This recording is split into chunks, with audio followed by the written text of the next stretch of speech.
Vamos al texto bíblico, el libro de los Hechos de los Apóstoles, capítulo 26. Vamos a leer los versículos 27, 28 y 30. Voy a ir leyendo versículo por versículo y vamos a analizarlo. Antes de la lectura del texto, quiero contar para ustedes el contexto, para que ustedes entiendan el texto. Y el contexto es el siguiente: Pablo había sido preso por los judíos. Ya estaba preso 2 años, injustamente, porque acusaban a Pablo de querer destruir los fundamentos de la religión judía, lo cual era mentira. Los judíos no querían comprometerse. Querían decir que ellos eran inocentes, que ellos no le estaban haciendo nada al apóstol. Entonces llevaron el problema para las autoridades políticas. En ese tiempo Festo era el gobernador de toda aquella área. Y el rey Agripa estaba de visita por ese territorio. Y entonces Festo, el gobernador, en la cena de la noche anterior, le dijo al rey Agripa: tengo un problema y no sé si tú me puedes ayudar. ¿Cuál es el problema? Tengo un prisionero ahí hace 2 años. Los judíos lo acusan de querer derribar los fundamentos de la religión judía. Y yo no sé qué hacer. Él es ciudadano romano, además de ser judío, y ha exigido que lo llevemos a Roma para ser juzgado en Roma. Y ya que tú estás de visita por aquí, rey Agripa, por favor ayúdame. Así marcaron un encuentro para el día siguiente. El lugar estaba lleno de gente de gala, gente vistiendo alhajas, joyas, gente poderosa, gente de mucho poder. Cuando se abrieron las puertas y entró el apóstol Pablo encadenado, con ropas de prisionero. Pablo no sabía para qué lo estaban llevando. El rey Agripa quería saber quién era Pablo. Y hubo un diálogo entre ellos. Como parte de ese diálogo viene el texto que vamos a leer ahora, para que ustedes entiendan. Vamos al texto. Versículo 27. Después de hablarle de su propia experiencia, Pablo le pregunta al rey Agripa: ¿crees, oh rey Agripa, a los profetas? Y le afirmó: yo sé que crees. La primera parte de mi mensaje esta noche tiene que ver con el verbo creer. Creer. Y les voy a contar una interesante historia. El otro día, en un lugar por ahí, en algún país del mundo, el pastor vino al camarín donde yo me estaba preparando para la predicación y me dijo: mire, hay una señora que está llorando y desea hablar con usted. Y yo quisiera que usted le dé un tiempo, porque esa señora ya ha estudiado toda la Biblia, ya conoce el mensaje, pero no quiere bautizarse. ¿Sabes que hay mucha gente que no entiende lo que es el bautismo? El otro día alguien, por ejemplo, me dijo: yo no quiero bautizarme porque no quiero cambiar de religión. No. El bautismo no tiene nada que ver con cambio de religión. El bautismo tiene que ver con cambio de vida. De nada vale que tú cambies de religión si no cambias de vida. El bautismo tiene que ver con cambio del corazón, con cambio de vida, con cambio de la experiencia. Bueno, esta señora conocía la palabra de Dios, había estudiado todo, conocía bien la Biblia, pero no quería dar el paso del bautismo. Entonces el pastor me dijo: dele un tiempo, ella está llorando, tiene algunas preguntas. Y entonces ella entró, llorosa, triste. Se veía una mujer sufrida, golpeada. Yo le pregunté: ¿cuál es tu problema? Y voy a repetir las palabras textuales de ella. No son mis palabras, son palabras de ella. Me dice: pastor, yo tendría todos para ser feliz. Pero hay un culpable de la situación en que me encuentro. Y el culpable es el sinvergüenza, mujeriego, borracho de mi esposo. Palabras de ella. Mujeriego, borracho, incrédulo, sinvergüenza, palabras de ella. Le dije, ¿pero qué te hizo él? Y entonces ella me contó la triste historia de su vida. Dice, pastor, ya no sé qué hacer con él.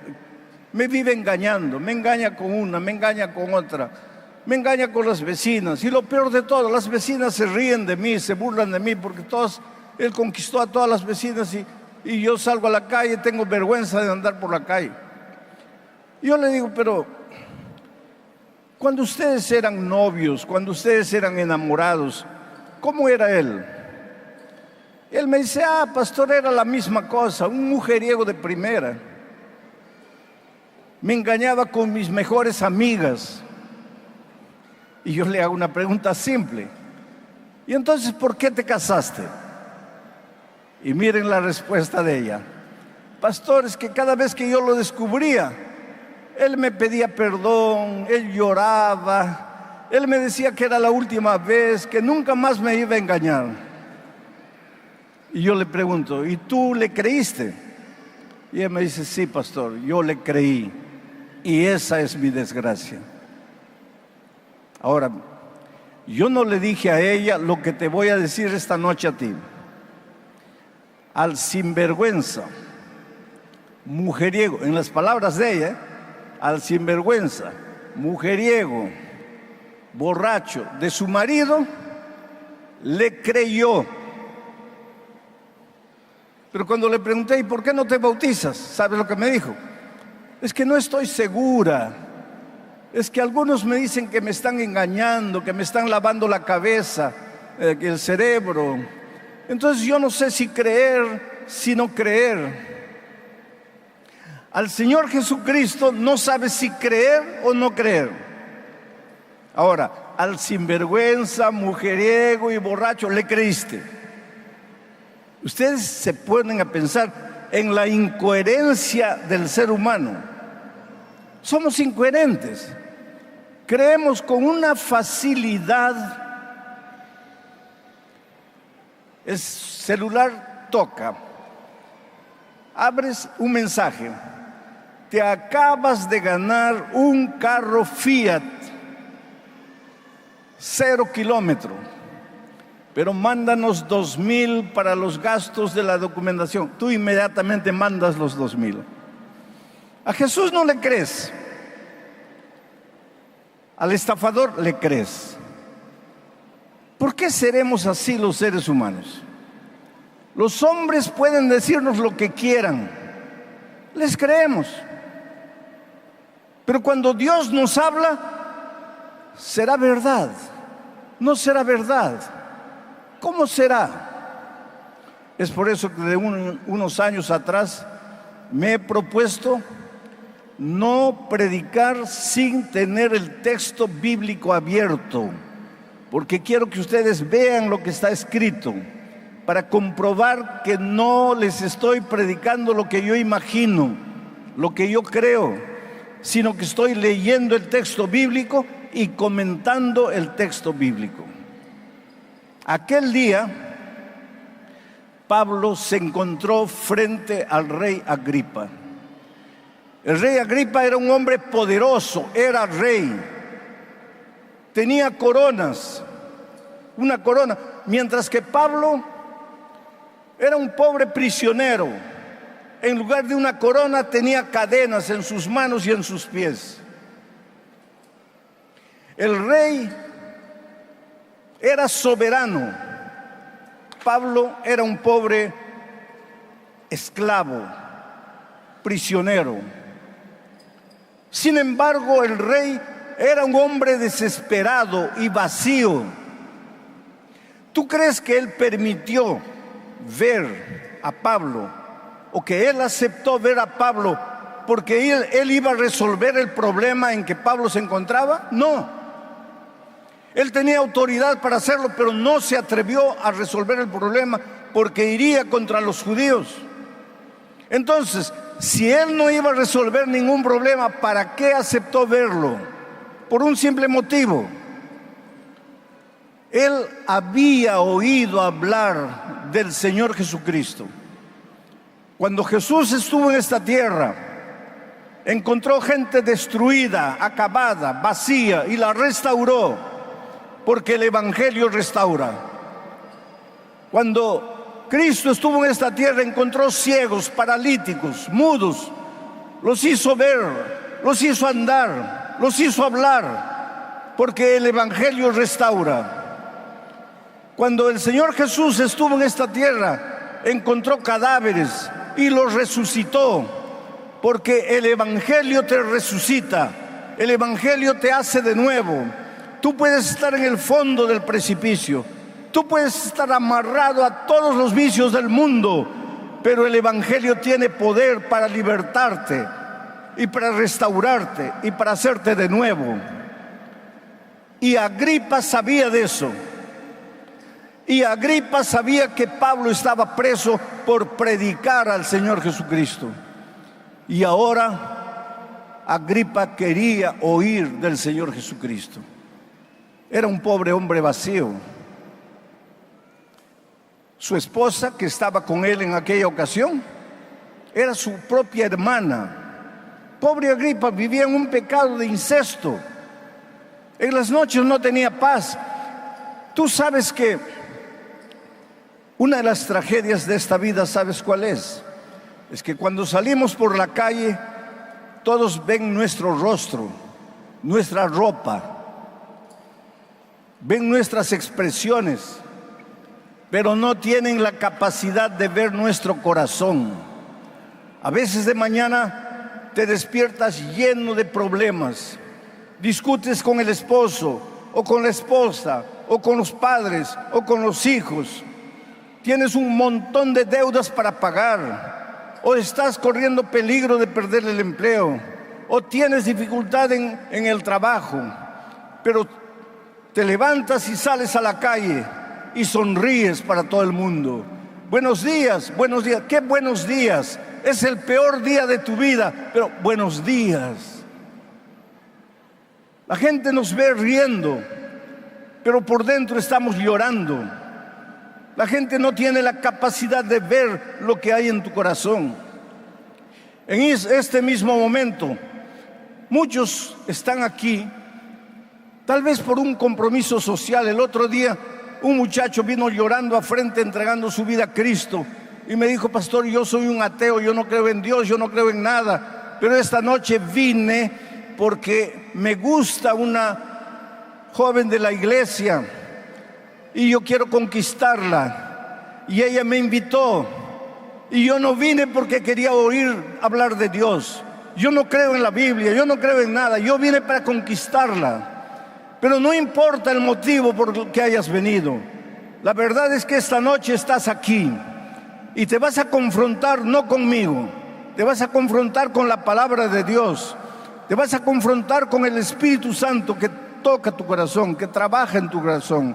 Y aquel muchacho esa noche fue tocado por el Espíritu de Dios.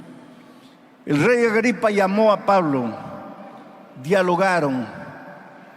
Pablo no le predicó un sermón, Pablo le contó su propia experiencia. Tú sabes que el mejor sermón que alguien puede predicar no sale de la boca, sale de la vida. Tú sabes que el mejor sermón que tú tienes no está escrito en un papel, lo has vivido, es tu testimonio. ¿Cómo Dios te encontró? ¿Dónde Dios te encontró? ¿De dónde Dios te trajo? ¿Por qué estás aquí? ¿Qué es lo que hizo en tu vida? Si tú le cuentas a otra persona lo que hizo en tu vida Jesús, ese tu testimonio puede impresionar la vida de la otra persona. Y fue lo que sucedió con Agripa y Pablo. Pablo le dijo: rey Agripa, yo era un perseguidor de cristianos. Yo los perseguía, los prendía y los llevaba para ser juzgados y condenados. Pero yo era sincero. Yo perseguía cristianos con toda sinceridad. Yo creía que le estaba haciendo un favor a Dios. Ahora mi pregunta es, ¿eres un hombre sincero con Dios? ¿Eres una mujer sincera? ¿Los sinceros podemos equivocarnos? ¿Existe en la Biblia salvación por la sinceridad? ¿Tú crees que tu sinceridad es garantía de salvación? Tu sinceridad acaba cuando te confrontas con el espejo de la palabra de Dios. Hasta que tú no sabías lo que estaba escrito, eras sincero. Pero cuando te deparas con la verdad, tu sinceridad acabó. A partir de ahí tienes que tomar una decisión. Pablo era un hombre sincero y con toda sinceridad perseguía a los cristianos. Y un día, a mediodía, camino de Damasco, montado en su caballo, el texto bíblico no dice caballo, pero los perseguidores en ese tiempo andaban montados en caballos. Pablo caminaba yendo a Damasco para aprisionar cristianos, cuando a mediodía el sol estaba esplendoroso, pero apareció un sol más esplendoroso que el sol de mediodía, un reflejo de luz que lo empañó, y él cayó por tierra y comió polvo. Y cuando quiso abrir los ojos, se dio cuenta que ya no veía, estaba completamente ciego. Y en su incapacidad, en su impotencia, en su desgracia, en su tragedia, en su derrota, en su fracaso, oyó una voz, la voz de Dios, que le decía: Saulo, Saulo, ¿por qué me persigues? Y él, desesperado en la oscuridad, porque no veía nada, preguntó: Señor, ¿quién eres tú? Y la voz le respondió: yo soy Jesús, a quien tú persigues. Toda su vida pensó que le estaba haciendo un favor a Dios. Y aquel mediodía entendió que estaba persiguiendo al propio Dios. Pero para entender lo que estaba haciendo, tuvo que caer, tuvo que comer tierra, tuvo que quedar ciego.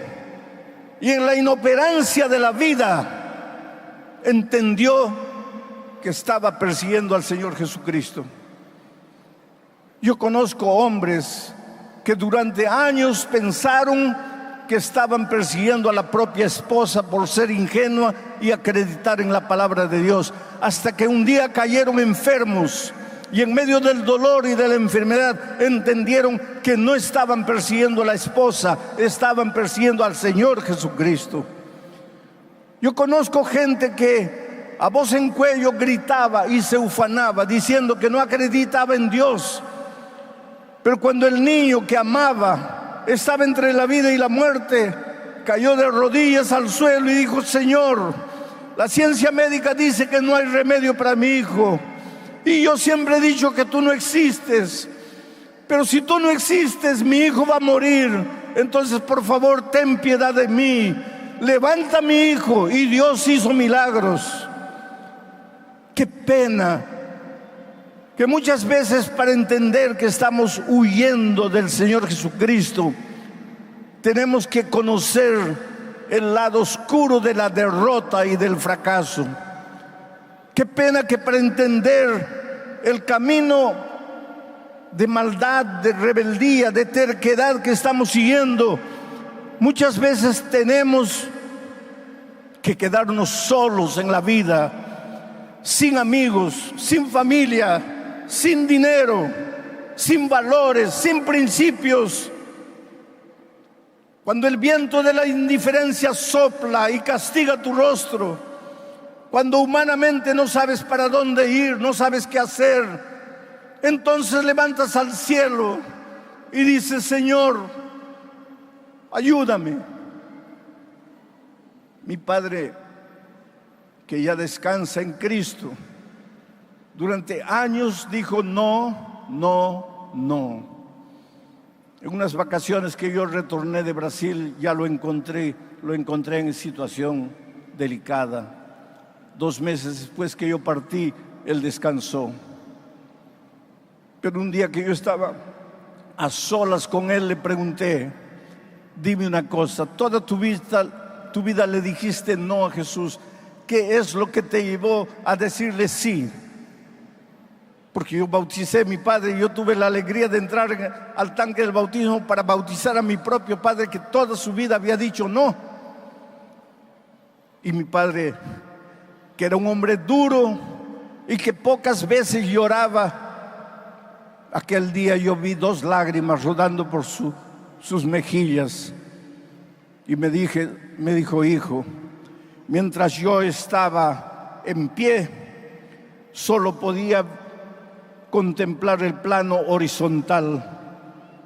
Pero un día caí en la cama, y aunque no quería, tenía que mirar para arriba y encontré a Dios. Yo te pregunto esta noche, ¿qué esperas tú para aceptar al Señor Jesucristo? ¿Qué esperas tú para reconocer que a tiempo estás huyendo de Él? ¿Qué esperas tú para abrir la palabra de Dios y descubrir cuál es el plan de Dios para tu vida? Hoy día tienes salud, tienes vida, estás en el plano horizontal. Hoy día tal vez tus ojos solo contemplan lo que está en esta tierra. ¿Esperas caer en cama para levantar los ojos al cielo? Hoy es el día de buena nueva. Hoy es el día de salvación. Entonces, vamos al texto de nuevo para que veas la respuesta de Agripa delante del mensaje del testimonio de Pablo. Entonces Agripa dijo a Pablo: por poco me persuades a ser cristiano. Mientras Pablo hablaba de su testimonio, el Espíritu de Dios trabajó en el corazón de Agripa. Lo sacudió, como te está sacudiendo a ti en ese momento. Porque el Espíritu de Dios está trabajando. Lo que perturba tu emoción, tus sentimientos, no son mis palabras. Es el Espíritu de Dios trabajando en ti. Y eso fue lo que sucedió con Agripa. Él tembló. Y después que Pablo habló, él respondió: casi me persuades, casi me convences, casi me entrego, casi me rindo. Solo que casi no vale de nada. Estar casi salvo significa estar completamente perdido. No existe el evangelio del casi. O te entregas o no te entregas. O le dices sí o le dices no. Cristo es el elemento catalizador.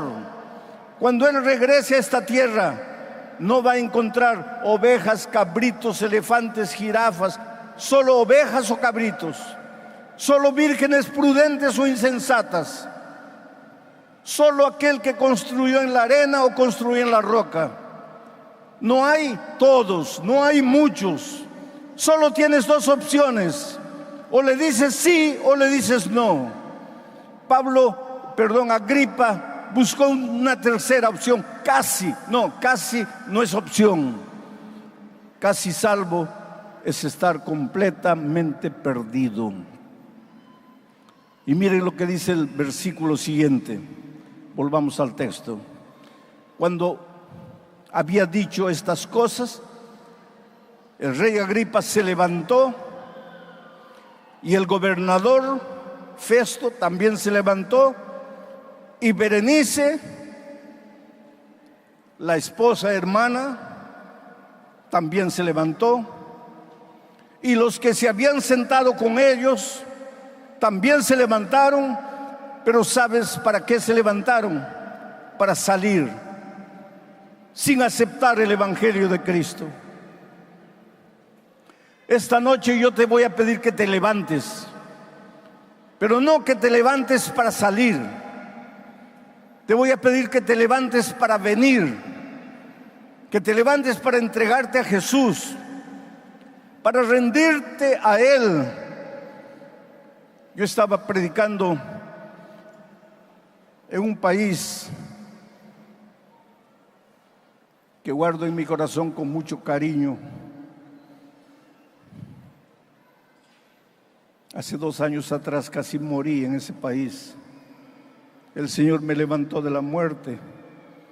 En un país extraño, en un país distante que no hablaba mi lengua, cuya lengua yo no hablaba, incomunicado. Yo sentí que se aproximaba la hora de mi descanso. Pero hace años atrás fui a hacer una campaña evangelística a Kiev, la capital de Ucrania. Y al salir, encontré en la puerta un hombre corpulento, alto, vistiendo una casaca ceniza, ploma. Me impresionó que un hombre tan alto y fuerte estuviera llorando. Y antes de entrar a la camioneta, me acerqué para preguntarle, ¿está todo bien? Y cuando él reconoció que yo era el hombre que acababa de predicar, me abrazó fuerte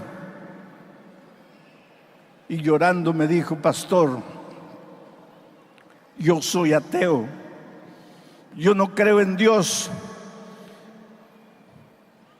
he sido educado de esa manera, yo creo en las cosas que toco, yo no creo en cosas que no veo, pero mi vida está destruida, soy un pobre esclavo del alcohol, y por causa de ese vicio, mi hogar está destruido. Mi esposa me mira con pena. Mis hijos me desprecian.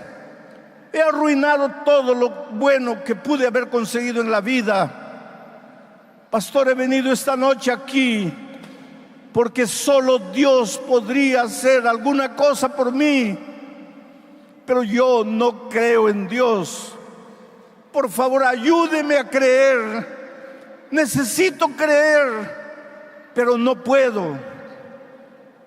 Ese es el drama del hombre moderno. Tú puedes hacer lo que quieras, puedes luchar con tus manos, puedes ser inteligente, brillante, puedes dominar el conocimiento de nuestro siglo, puedes luchar para tener un futuro mejor. Inclusive puedes alcanzar y encontrar dinero, fama, poder, gloria, lo que tú quieras.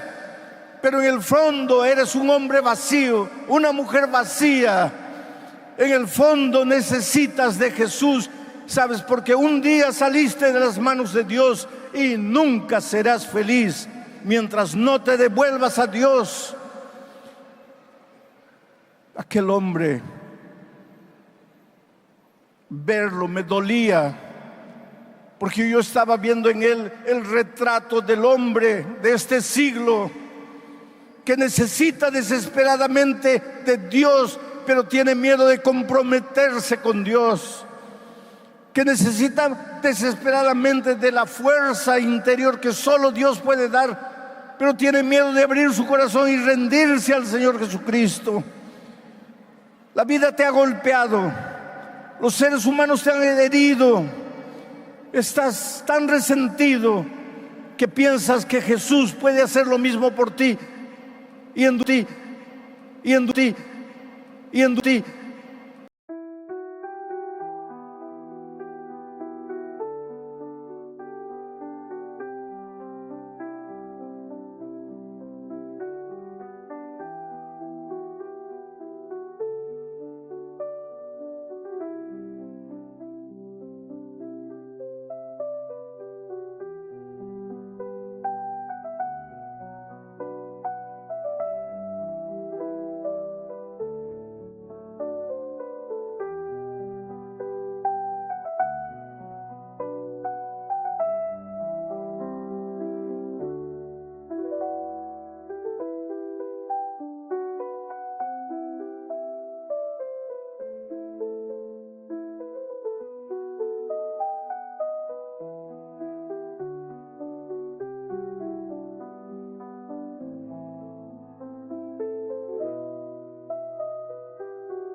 veces yo oigo a alguien mirar o escuchar la noticia de que alguien cayó o alguien falló y dicen así, pero ¿cómo fue capaz de hacer eso?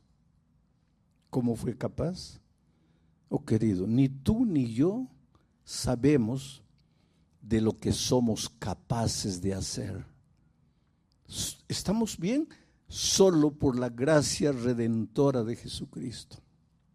Hasta aquí hemos caminado bien porque el brazo poderoso del Señor Jesús nos ha conservado, no porque hay algún mérito en nosotros. ¿Acaso las grandes victorias de David fueron por él? ¿Qué significaba una piedrecita para derrotar a un gigante como Goliat, armado hasta los dientes? Y ni siquiera usó 5 piedras, recogió 5 piedras, pero usó apenas una. No me digas que eso fue por la técnica de él en usar la honda. No era por el entrenamiento, la capacidad, no. Fue Dios. Dios intervino paso a paso en la vida de David, mientras él tenía su mano tomado de la mano del Señor Jesús. Cuando él soltó la mano, comenzó su desgracia. Y su desgracia comenzó cuando descuidó sus responsabilidades. Su ejército estaba en el campo de batalla y en lugar de ir él con su ejército al campo de batalla, como lo había hecho siempre, esta vez se quedó en casa, sin hacer nada. Y durante la tarde, en lugar de levantarse y hacer alguna cosa, durmió toda la tarde. Y cuando se levantó, ni siquiera se levantó para trabajar, se levantó para pasear por el terrado de su casa. Y fue ahí que vio. David era un hombre con poder. Tú sabes que Dios confía poder a sus hijos. Todos nosotros tenemos poder. El padre tiene poder en su familia, la madre. El que trabaja en cualquier lugar tiene poder en su radio de acción, el poder de la influencia, el poder del cargo. Tenemos poder, pero Dios nos confía el poder para edificar, para construir, nunca para destruir. Pero solo seremos capaces de edificar y construir si estamos tomados de la mano del Señor Jesús. El día que soltemos la mano de Jesús, vamos a usar el poder para el mal. Y en esta ocasión, en esta circunstancia, David había soltado la mano de Dios. Lo demás fue consecuencia. Vamos a abrir el primer texto para esta noche, en el segundo libro de Samuel. Ahí está, capítulo 11, versículo 2. Es un texto interesante. Dice, y sucedió un día,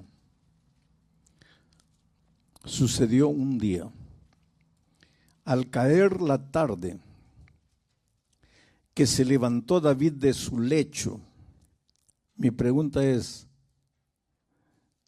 generalmente vamos al lecho en la noche. ¿Qué hacía el rey bendito durmiendo en la tarde? Porque el pueblo estaba en el campo de batalla. Y en ese tiempo el rey iba al frente de su pueblo. Y mientras el pueblo estaba en el campo de batalla, ¿qué hacía el bendito rey durmiendo? La mente desocupada es el taller del diablo. Dice que cuando el diablo a veces, esto no dice la Biblia, es una historia, ¿no? Dice que el diablo a veces dice, bueno, ya estoy cansado de tentar a la gente, de destruir la vida, no los voy a tentar más. Pero cuando ve a alguien sin hacer nada, cuando ve a alguien con la mente desocupada, el pobre diablo dice así: pero es que he prometido que yo no los voy a tentar más.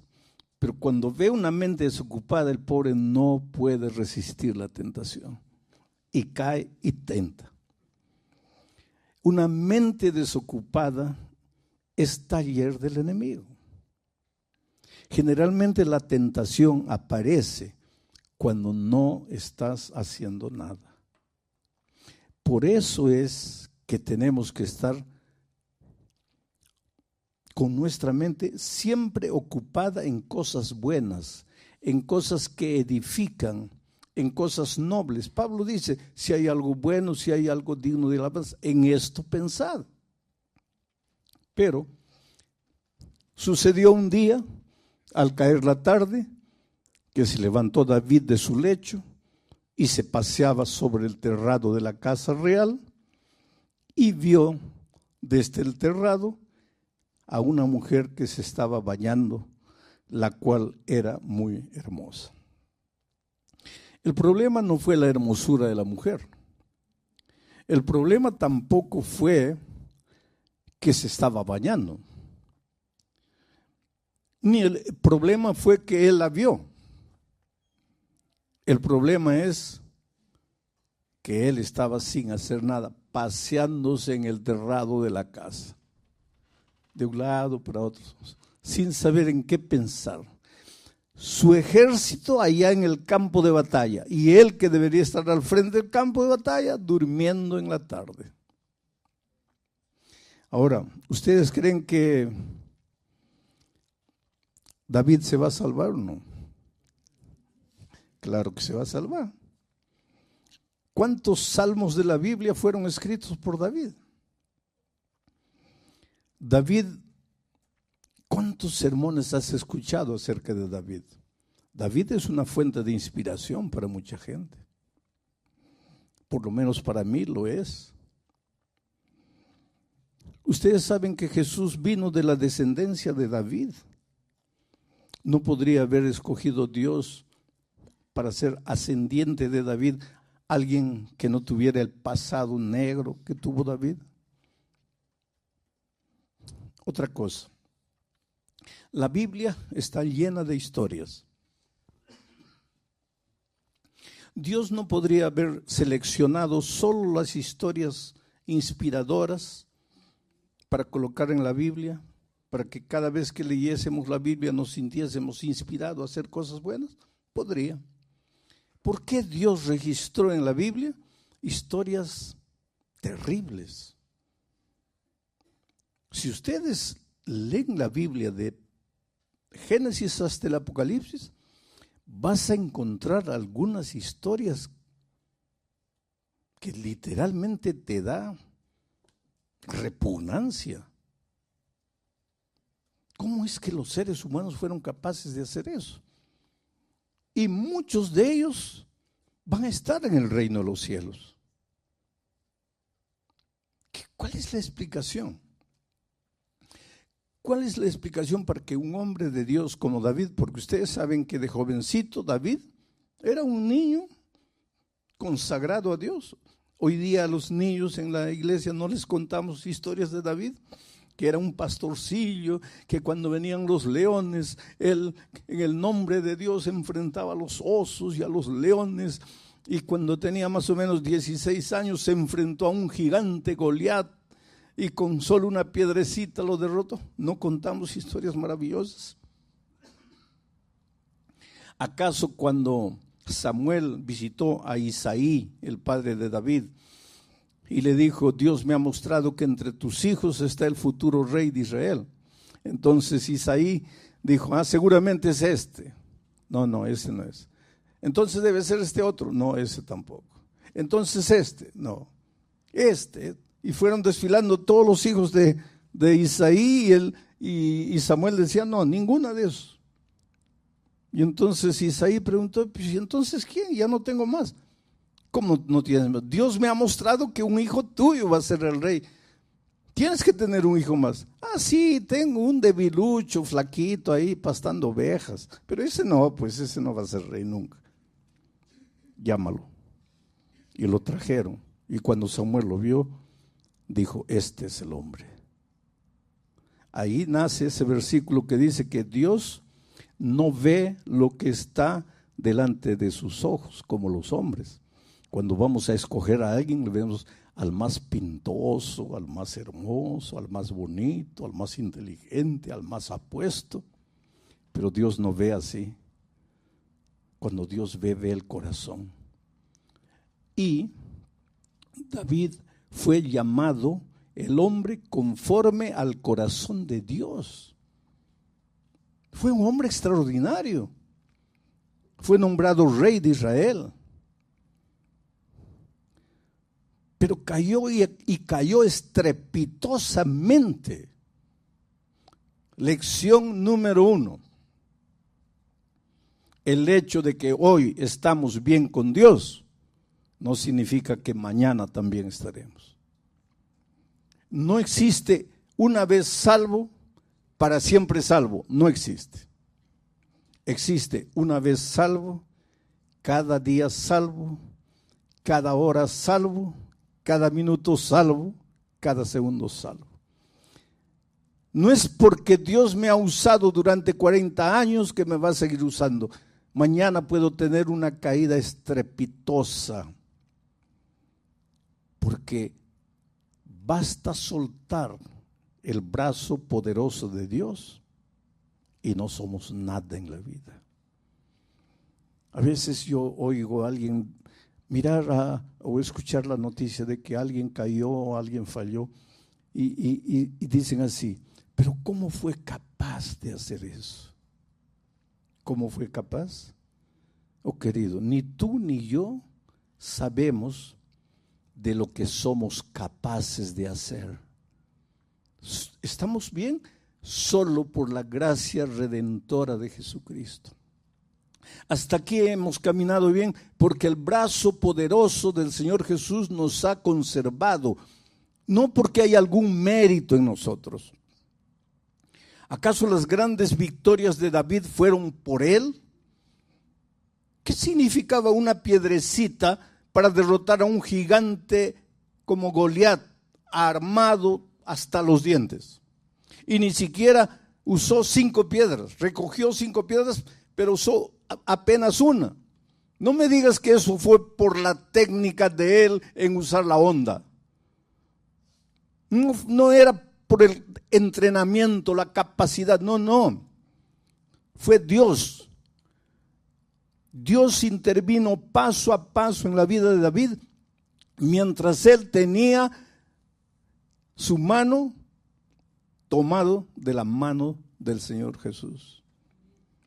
Cuando él soltó la mano, comenzó su desgracia. Y su desgracia comenzó cuando descuidó sus responsabilidades. Su ejército estaba en el campo de batalla y en lugar de ir él con su ejército al campo de batalla, como lo había hecho siempre, esta vez se quedó en casa, sin hacer nada. Y durante la tarde, en lugar de levantarse y hacer alguna cosa, durmió toda la tarde. Y cuando se levantó, ni siquiera se levantó para trabajar, se levantó para pasear por el terrado de su casa. Y fue ahí que vio. David era un hombre con poder. Tú sabes que Dios confía poder a sus hijos. Todos nosotros tenemos poder. El padre tiene poder en su familia, la madre. El que trabaja en cualquier lugar tiene poder en su radio de acción, el poder de la influencia, el poder del cargo. Tenemos poder, pero Dios nos confía el poder para edificar, para construir, nunca para destruir. Pero solo seremos capaces de edificar y construir si estamos tomados de la mano del Señor Jesús. El día que soltemos la mano de Jesús, vamos a usar el poder para el mal. Y en esta ocasión, en esta circunstancia, David había soltado la mano de Dios.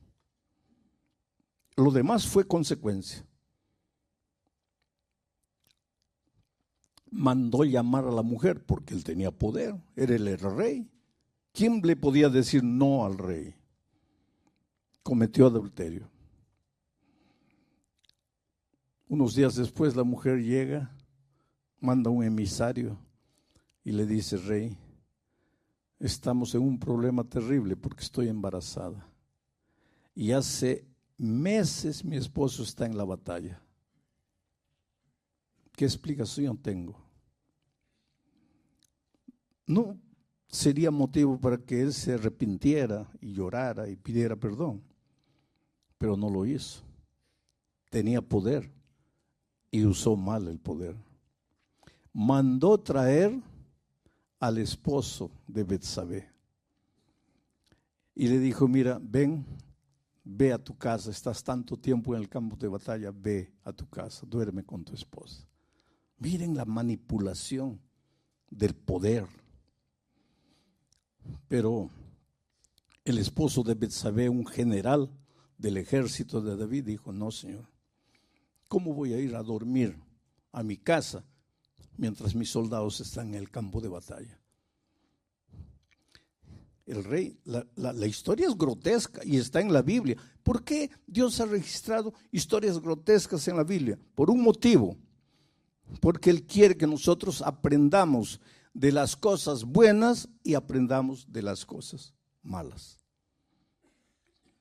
Evitemos los errores de los hombres que fallaron y sigamos el ejemplo de los hombres y las mujeres que acertaron. La Biblia no esconde la humanidad de los seres humanos. La Biblia no disfraza. La Biblia es clara. Porque Dios entiende mejor que nadie al ser humano y Dios sabe que una de las mejores maneras de enseñar es a través de las historias. Es por eso que cada noche yo cuento algunas historias, porque estoy reforzando los conceptos teóricos a través de las historias. Esta noche ni necesito una historia porque la historia es bíblica. David hizo de todo para que el general fuese a la casa a dormir con la esposa, pero no consiguió. Y al no conseguir, le dijo: entonces vuelve al campo de batalla. Pero agarró a otro general y le dijo: mira, cuando se descuida, mándalo matar. Y mataron. O sea, David no solo adulteró, David usó el poder, usó la intriga política, usó el asesinato. Un hombre que de joven, de niño, fue un extraordinario hombre de Dios. Soltó el brazo de Dios y se arruinó, se hundió. Es por eso que te digo, ni tú ni yo tenemos la mínima idea de a dónde podemos llegar si soltamos el brazo poderoso de Jesús.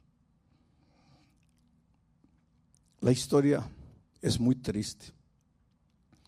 El esposo de Betsabé murió y ahora David va delante del pueblo y le dice: mira, mi general ha muerto en batalla, ha dejado una viuda, lo mínimo que puedo hacer es casarme con la viuda. Y lógicamente el pueblo aplaude. Qué héroe, qué hombre noble. Pero tú y yo conocemos la historia.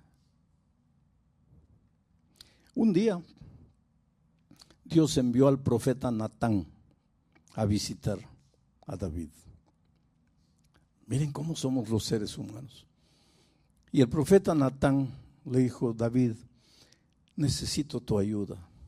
Ahí el rey, así somos los líderes. ¿Necesitas mi ayuda? Bueno, siéntate, habla ahí, estoy listo aquí para ayudarte. Natán supo llegar. Necesito tu ayuda. Muy bien, habla, dime, ¿cómo te puedo ayudar? Y le dice: te voy a contar una historia. En un pueblo había un hombre rico que tenía muchas ovejas y había un hombre pobre que tenía solo una ovejita. Un día llegó llegaron a visitar a la casa del hombre rico y teniendo muchas ovejas, en lugar de matar una de sus muchas ovejas, mandó matar la única ovejita del hombre pobre. Rey, ¿qué deberíamos hacer con este hombre?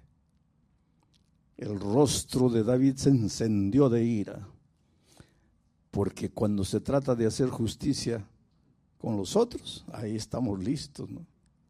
Cuando se trata de levantar la mano para disciplinar a otros, se llenó de ira y dio la sentencia: ese hombre tiene que morir. Y el profeta lo miró y le dijo: mi rey, ese hombre eres tú. Tenías todas las mujeres del reino y te robaste la única esposa de tu general. Se confrontó con su pecado. No tenía dónde ir, no tenía dónde correr. En una noche oscura salió y corrió y corrió y corrió. Por primera vez tuvo una noción correcta de su situación, de su actitud. Entró a una cueva, se arrodilló en esa cueva llorando, derramando el alma a Dios. Ahí escribió el Salmo 51. En ese Salmo 51 él confiesa a Dios: Señor, soy una miseria, no valgo para nada. Pero de ese Salmo voy a tomar un versículo que es encima del cual voy a trabajar esta noche.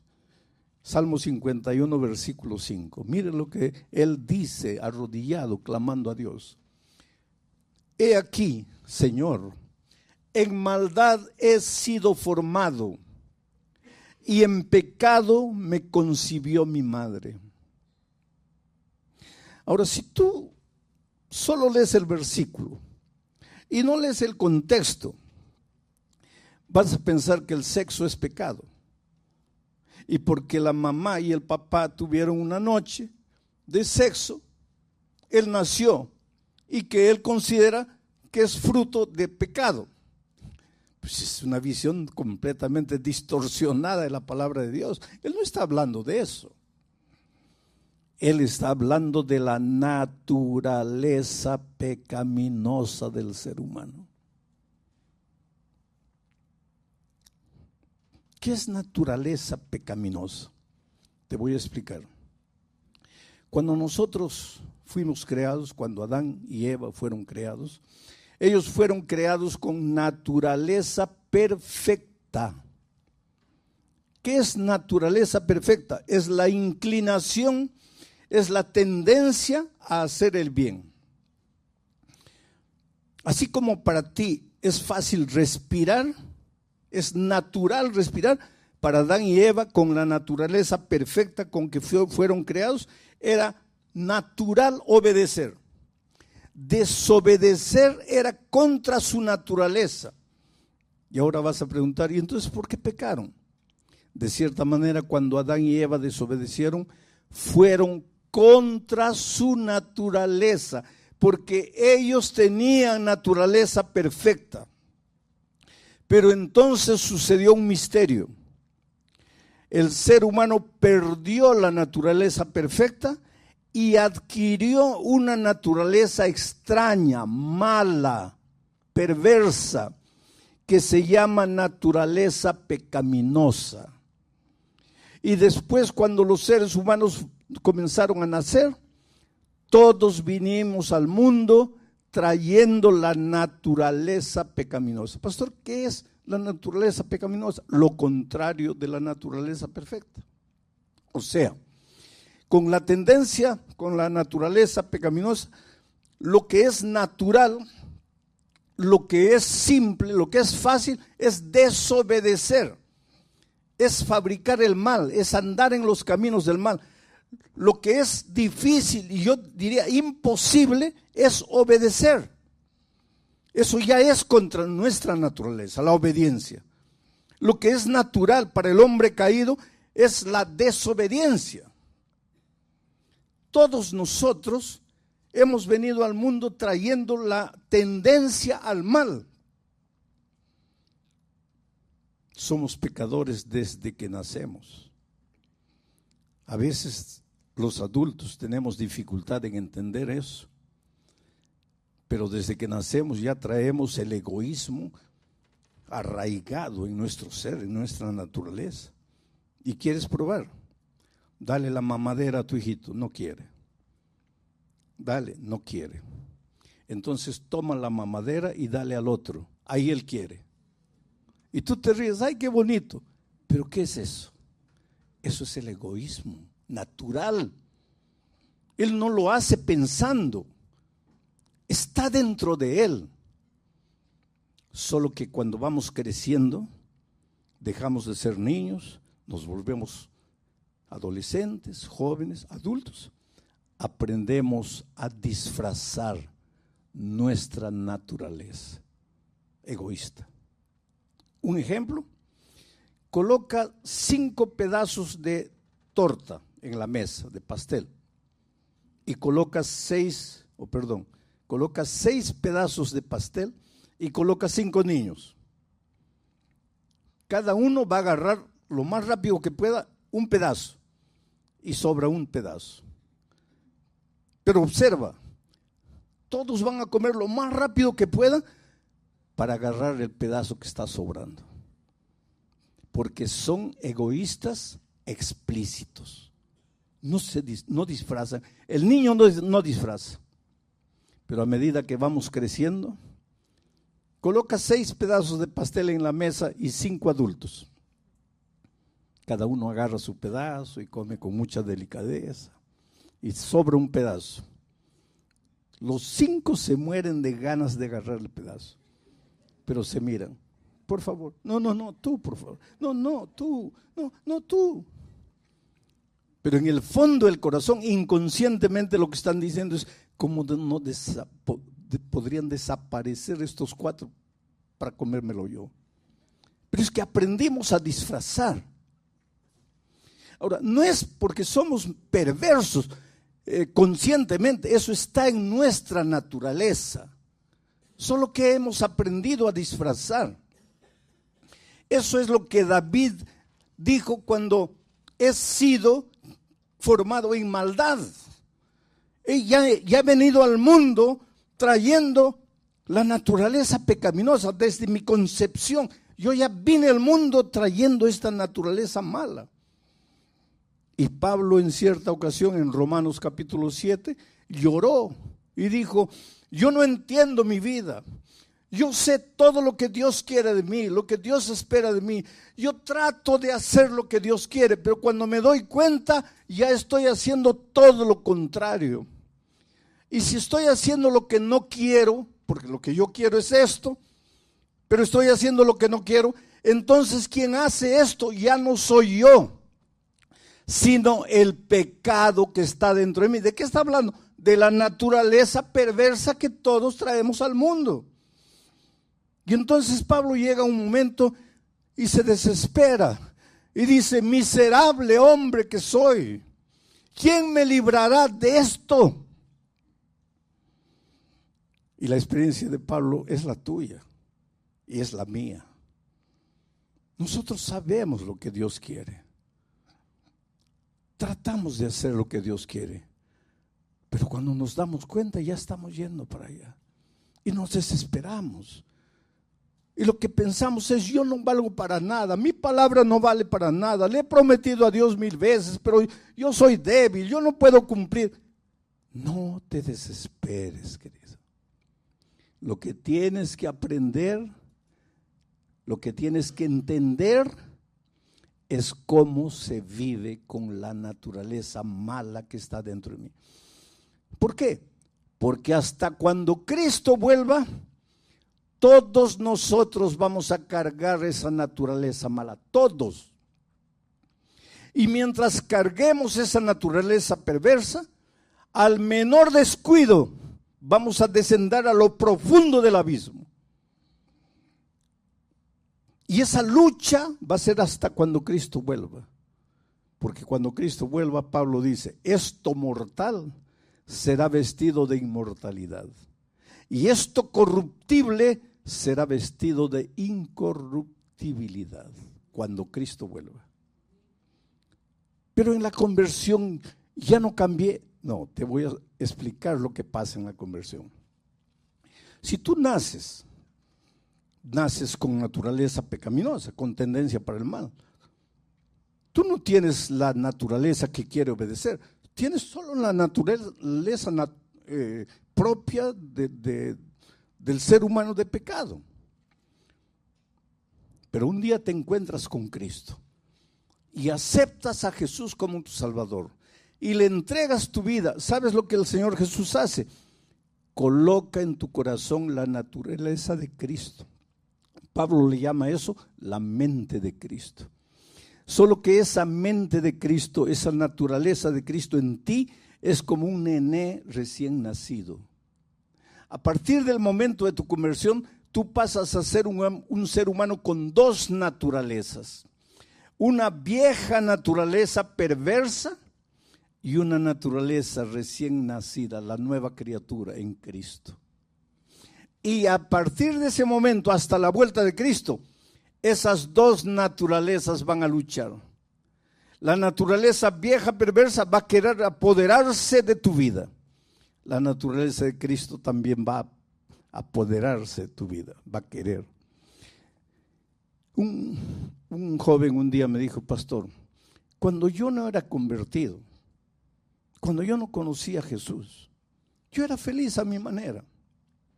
Hacía cosas malas y todo, pero era feliz.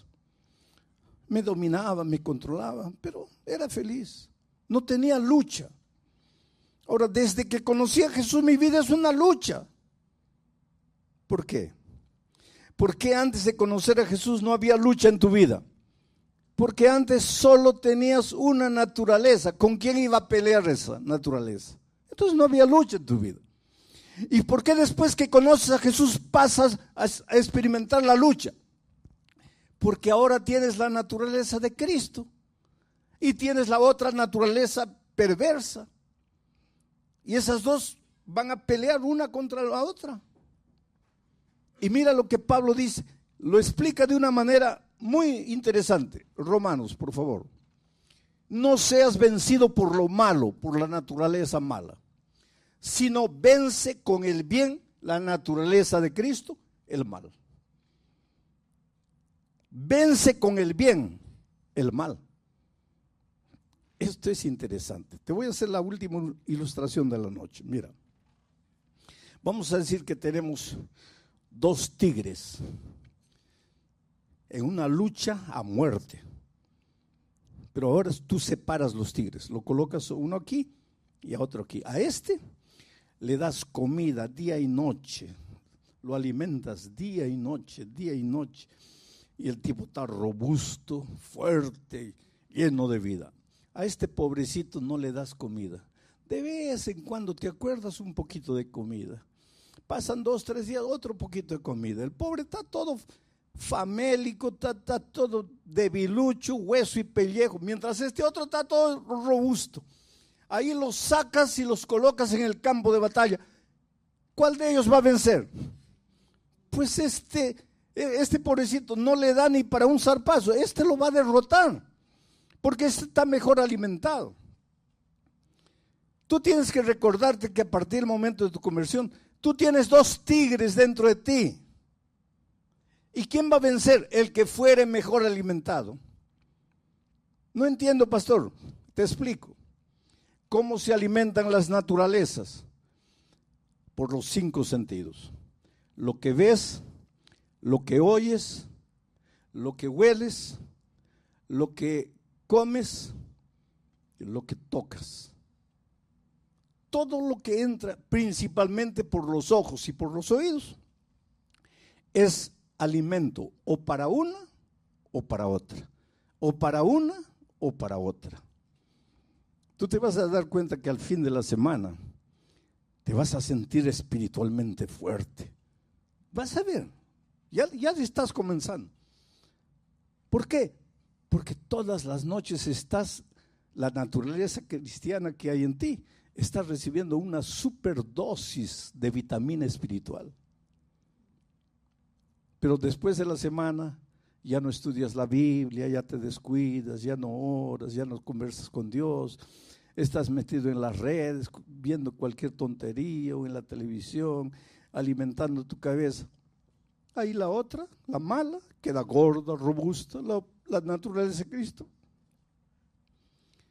Entonces, la única manera de permanecer en Cristo es deja de alimentar a la naturaleza mala y alimenta a la naturaleza de Cristo. Entonces ella va a vencer.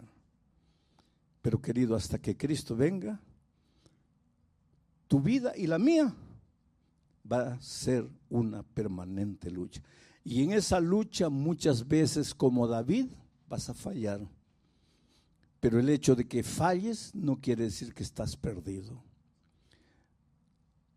Yo digo siempre, ojalá nunca caigas, que siempre alimentes la naturaleza de Cristo, que siempre tomes el brazo poderoso de Cristo y nunca caigas. Quiera Dios que nunca caigas. Pero si por un día, por algún motivo, caíste, levántate y continúa. Pero ¿y si me caigo de nuevo? Levántate de nuevo y continúa. Pero ¿y si me caigo 50 veces? 50 veces levántate y continúa. Por eso Pablo dice, hermanos, yo todavía no lo he alcanzado, pero una cosa hago, miro al blanco, me olvido de lo que queda para atrás y prosigo al blanco. Esa palabra proseguir en griego es lambanó. ¿Qué quiere decir lambanó? Quiere decir, caminas, sudando, ahí está la cumbre, y ya faltan 50 metros, 40 metros, y ya no puedes, te duelen los pies, estás cansado. Llegas, y cuando llegas a la cumbre, ya quieres respirar así hondo y decir, gracias a Dios llegué. Y ahí descubres que hay otra cumbre más adelante. Y ahora lambanas, prosigues. Y cuando estás llegando, descubres que hay otra cumbre más alta. Proseguir no es seguir. Proseguir es seguir a pesar de tus errores, a pesar de tus caídas, a pesar de tus fallas. Levántate y continúa la caminata. El diablo es astuto. Cada vez que caes, él va a venir y te va a hablar aquí. ¿Estás viendo? Es una tontería. Tú no puedes, tú eres débil. Eres un hipócrita. Vas a la iglesia y durante la semana sigues haciendo tonterías. No, vete de aquí. Esto todo es mentira, esto no funciona. No le hagas caso. Tú levántate. 1,000,000 de veces, levántate. Escucha la noticia que te voy a dar y es bíblica. En el cielo habrán 2 tipos de personas. Gente como Enoc. De Enoc no encontramos algo malo que él haya hecho en la vida. Vivió una vida de dependencia permanente con Dios. Lo encontraremos en el cielo.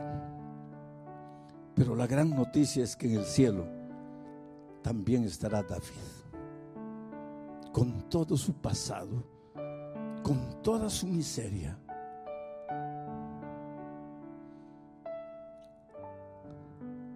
Y será emocionante abrazar a Enoc, pero será más emocionante abrazar a David, porque le diremos, David, yo te entiendo, porque yo como tú fallé y fallé terriblemente, pero gracias a Dios, el Dios que te levantó me levantó a mí también. Y el Dios que te hizo llegar al cielo por gracia me ayudó a llegar aquí. Si un día eres salvo, no será por tu fuerza de voluntad, no será por tu dominio propio, será únicamente por la gracia maravillosa de Cristo. Es por eso que por los siglos y por la eternidad no nos cansaremos de alabar el nombre del Señor Jesucristo. Él es el principio, Él es el medio y es el fin de la vida cristiana. Sin Cristo no hay cristianismo. No te atrevas a llamar cristianismo cuando sacas a Cristo de tu experiencia. Eso es mero moralismo. Cristianismo no es moralismo. Cristianismo es dependencia permanente del Señor Jesucristo. Dice que a veces en la noche, después de haber caído, nos arrodillamos y ni siquiera tenemos el valor de levantar los ojos al cielo. Simplemente nos agachamos y decimos: Señor, aquí estoy otra vez para confesarte el mismo pecado. Y Jesús te dice: ¿por qué otra vez, hijo? Si es la primera vez que te estoy oyendo.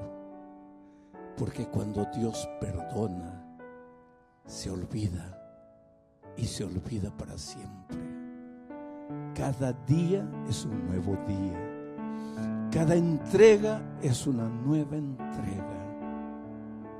Es por eso que esta noche voy a pedirle a Claudia y a Daniel que vengan a cantar, porque mientras ellos dos cantan, yo quiero que todos nosotros nos reconsagremos a Dios. Yo soy el primero.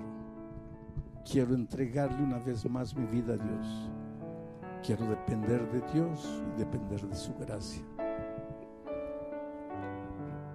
Quiero que mi predicación no sea fruto de mi cabeza y de mi boca, sino que nazca en mi corazón. Quiero que Dios me use como un instrumento, a pesar de lo que soy. Si tú quieres hacer lo mismo, levántate ahí. Esta es una invitación para toda la iglesia.